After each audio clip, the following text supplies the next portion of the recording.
পয়গম্বর আরবি সাল্লাল্লাহু আলাইহি ওয়াসাল্লাম বলেন, হে আমার উম্মতের নারী আর পুরুষেরা খেয়াল করে শোনো, উম্মত আমার পরে আর কোনো নবী আসবে না, আমি হলাম সর্বশ্রেষ্ঠ নবী, সর্বশেষ নবী।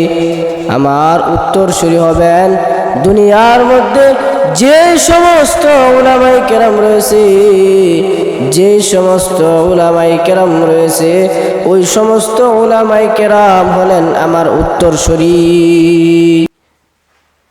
এবং পয়গম্বর আলাইহিস সালাতু ওয়াস সালাম ডাকতে বলেন, ইয়া আমার উম্মতের নারী পুরুষ, দুনিয়ায় যতদিন বেঁচে থাকবা, দুনিয়ায় যতদিন থাকবা, আল্লাহর ইবাদতের পাশাপাশি আমার সহবতকে আঁকড়াইয়া ধরো, আমার ভালোবাসাকে তোমরা অন্তরের মধ্যে ঢুকায় দাও।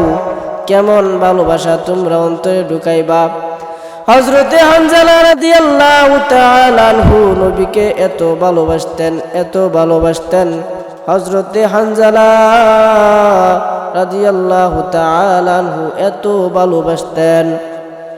হযরতে হানজালা রাদিয়াল্লাহু তাআলা আনহু রাত্রিবেলা তার স্ত্রীকে নিয়ে যখন বাসর ঘরে চলে গেছেন, বাসর করার পরে কে যেন ডাক দিয়া বলতেছে, পয়গম্বর দুনিয়া থেকে বিদায় হয়ে গেছে, পয়গম্বর দুনিয়া থেকে বিদায় হয়ে গেছে। এইবার হযরত হানজালা রাদিয়াল্লাহু তাআলা আনহুর কানের মধ্যে যখন এই সমস্ত আওয়াজ ঢুকে গেলেন, এই সমস্ত কথাগুলো যখন ঢুকছেন, ঢোকার পরে হযরতে হানজালা রাদিয়াল্লাহু তাআলা আনহু সে তার বিবিকে ঘরের মধ্যে রাইখা দৌড়াইয়া সে উহুদের যুদ্ধের ময়দানে চলে যাচ্ছেন। এবার তার বিবি ডাক দিয়া কয়, স্বামী আমার হানজালা, আপনি নাপাক শরীর নিয়ে যুদ্ধে যাবেন না। ইয়ে আমার স্বামী হানজালা, ইয়ে নাপাক শরীর নিয়ে আপনি যুদ্ধের ময়দানে যাবেন না, আপনি শরীরটা পাক পবিত্র করে নেন, শরীরটা পাক পবিত্র করিয়া আপনি যুদ্ধের ময়দানে চলে যান। এবার হানজালাটা দেখে, বিবি আমার, ও আমার বিবি, আমি শরীরটা কিভাবে আমি পবিত্র করব? আমার নবী দুনিয়ার থেকে বিদায় হয়ে গেছে, আমার পয়গম্বর আলাইহিস সালাতু ওয়াস সালাম দুনিয়ার থেকে বিদায় হয়ে গেছে। পয়গম্বর, আমার পয়গম্বর আলাইহিস সালাতু ওয়াস সালাম দুনিয়ার থেকে বিদায় হয়ে গেছেন, আমি কিভাবে আমার শরীরটাকে পবিত্র করব? কার জন্য আমার শরীরটাকে পবিত্র করব? এবার হযরতে হানজালা রাদিয়াল্লাহু তাআলা আনহু হানজালা রাদিয়াল্লাহু তাআলা আনহু উহুদের ময়দানে যুদ্ধে শরীক হয়ে গেলেন। যুদ্ধ করতে করতে করতে করতে হঠাৎ করে হযরতে হানজালা রাদিয়াল্লাহু তাআলা আনহু শহীদ হয়ে গেছেন। দেখেন আল্লাহর পয়গম্বরের ভালোবাসা অন্তরের মধ্যে কতটুকু ঢুকায়া দিয়েছেন। এবার হযরতে হানজালা রাদিয়াল্লাহু তাআলা আনহু যুদ্ধ করতে করতে হযরতে হানজালা দুনিয়ার জমিন থেকে বিদায় হয়ে গেছে। দুনিয়ার জমিন থেকে যখন বিদায় হয়ে গেছেন, হযরতে হানজালা দুনিয়ার জমিন থেকে বিদায় হয়ে গেছেন, পয়গম্বর আলাইহিস সালাতু ওয়াস সালাম এবার সমস্ত সাহাবীদেরকে একত্রিত করলেন। যখন মুসলমানদের বিজয় হয়ে গেল, যুদ্ধ শেষ হয়ে গেছেন, এইবার পয়গম্বর আলাইহিস সালাতু ওয়াস সালাম সমস্ত সাহাবীদেরকে একত্রিত করে বললেন, এ আমার সাহাবীরা শোনো, আমার যে সমস্ত সাহাবীরা দুনিয়া থেকে বিদায় হয়ে গেছে, আমার যে সমস্ত সাহাবীরা দুনিয়া থেকে বিদায় হয়ে গেছে, ইয়া আমার সাহাবীরা শোনো, গে আমার সাহাবীদেরকে, আমার শহীদ সাহাবীদেরকে তোমরা দাফন করে দাও, নাপাক অবস্থায় না, তোমরা তাদেরকে গোসল না দিয়ে তাদেরকে দাফন করিয়া দাও। এবার সমস্ত সাহাবীদেরকে যখন দাফন করতেছেন, শহীদদেরকে দাফন করতেছেন, হঠাৎ করে একজন মহিলা ডাক দিয়ে কয়, ইয়ে আমার পয়গম্বর,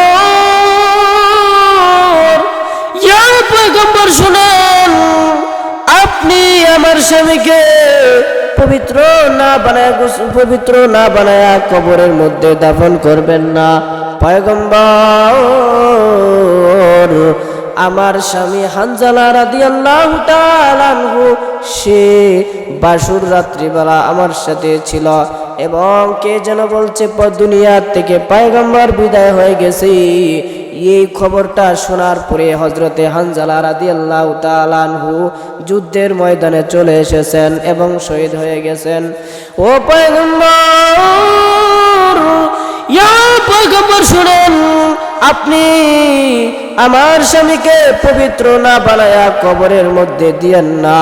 এবার পয়গম্বর আলাইহিস সালাতু ওয়াস সালাম সমস্ত সাহাবীদেরকে ডাক দিয়া বলতেছেন, সাহাবীরা রে আমার হানজালার লাশটা দেখো কোথায় আছে, আমার হানজালার লাশ কোথায় আছে, আমার হানজালার লাশটাকে তোমরা নিয়ে আসো, তাকে পবিত্র বানায়া তারপরে কবরের মধ্যে দাফন করে দাও।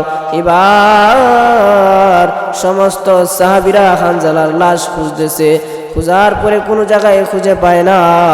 এইবার নবী আলাইহিস সালাতু ওয়াস সালাম কাঁদতেছেন, দুইটা হাত তুলে আল্লাহকে ডাক দিয়ে কয়, ইয়া আমার পরওয়ারদিগার আল্লাহ, আমার হানজালার লাশটা আমি খুঁজে পাইতেছি না, আল্লাহ গো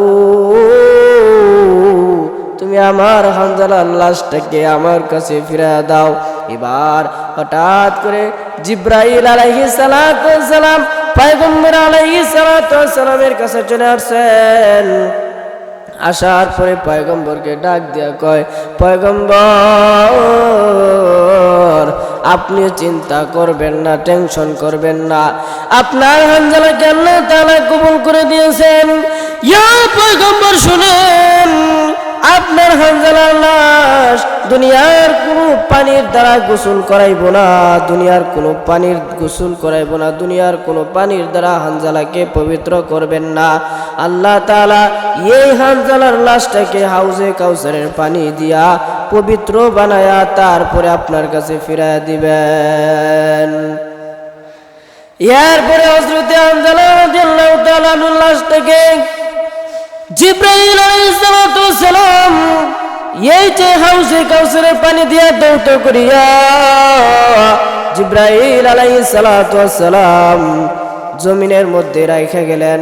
হঠাৎ করে একজন সাহাবী ডাক দিয়া কয়, পয়গম্বর আমি হানজালার লাশটাকে খুঁজে পেয়েছি গো পয়গম্বর, আমি হানজালার লাশ খুঁজে পেয়েছি। এবার হানজালার লাশটাকে দাফন করে দিলেন। ইয়া বন্ধু খেয়াল করে শোনো, হযরতে হানজালা বিবাহিত হওয়ার পরে তার স্ত্রীকে বাসার মধ্যে রাখা পয়গম্বরের মহাব্বতে ভালোবেসে সে যুদ্ধের ময়দানে চলে গিয়েছেন। এত ভালোবাসতেন হযরতে হানজালা, এই জন্য আমরা এই নবীর উম্মত হওয়ার পরেও পয়গম্বর আলাইহিস সালাতু ওয়াস সালামকে মহব্বত না করে পয়গম্বর আলাইহিস সালাতু ওয়াস সালামের সমস্ত সুন্নতগুলো আমরা না মেনে পাগলের মতো আমরা ঘোরাফেরা করতেছি। এ বন্ধু খেয়াল করে শুনবেন, যেই হানজালা একজন সাহাবী হওয়ার পরেও তার বিবিকে বাসুর রাত্রিতে ঘরের মধ্যে রাইখা সে যুদ্ধের ময়দানে পয়গম্বরের সাথে যুদ্ধ করিয়া আল্লাহর শহীদি মর্যাদায় লাভ করে দিয়েছেন। এই জন্য আমাদেরও দরকার ওই হানজালার মতো নবীর জন্য যুদ্ধ করিয়া দুনিয়ার থেকে শহীদ হয়ে যাওয়া।